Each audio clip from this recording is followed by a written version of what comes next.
Le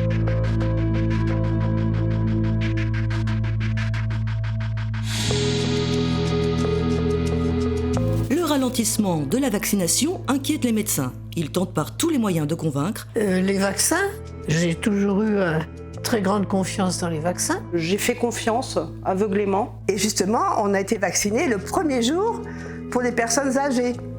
Les vaccinodromes, en gros, vous appelez, vous prenez un rendez-vous, vous prenez un ticket, faites la queue, bim, on vous pique, au suivant.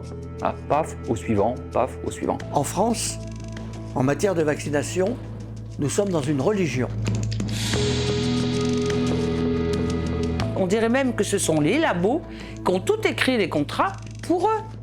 Les industries pharmaceutiques ne sont pas des grandes associations caritatives animées par des bénévoles. Je pense que c'est comme ça que la société s'est créée et est devenue successful. Pour moi, j'ai une bombe à retardement dans le corps. J'ai une paralysie de belle sévère. Jusqu'à aujourd'hui, on voit clair. Elle fait la rééducation au centre de Vésinet. Si je ne l'avais pas emmené aux urgences ce soir-là, je pense que mon enfant serait décédé dans la nuit. De dire que mon mari est mort pour rien. Ça, j'ai ça en moi et pendant combien de temps j'ai pensé ça, je ne sais pas. C'était complètement négligent, le mort de mon mari. Elle allait faire ses césariennes, tout l'avenir était devant elle. Quoi. Un médicament doit être prescrit au bénéfice du malade. Primum non nocere, d'abord ne pas nuire. Où est l'étude qui nous garantit que c'est sans risque pour les femmes enceintes, pour elles et pour l'enfant qu'elles portent? Où est cette étude?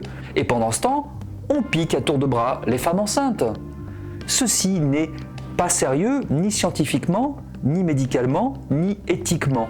C'est du jamais vu, en fait. Moi, j'ai jamais vu ça dans tous les essais cliniques auxquels j'ai participé. Finalement, les rats et les souris de laboratoire, ils sont quasiment mieux suivis que les gens aujourd'hui qui se sont fait vacciner. Mais j'ai l'impression, moi, que ma santé, ma vie, là, elle ne vaut pas autant que celle qui risque d'avoir le Covid, quoi.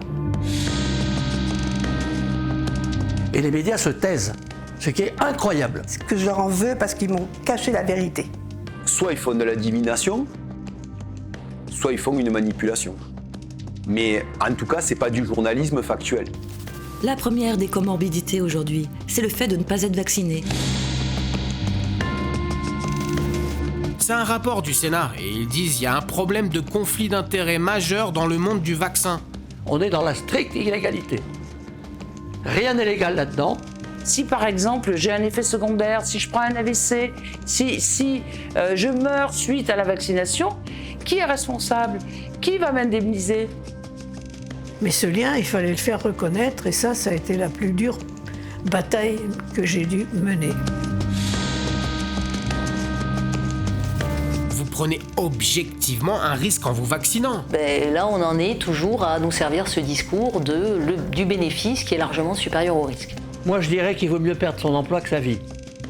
On aurait aimé savoir avant, et peut-être on aurait agi différemment. Donc rien que d'en parler là, voilà. C'est pour ça que je témoigne aujourd'hui.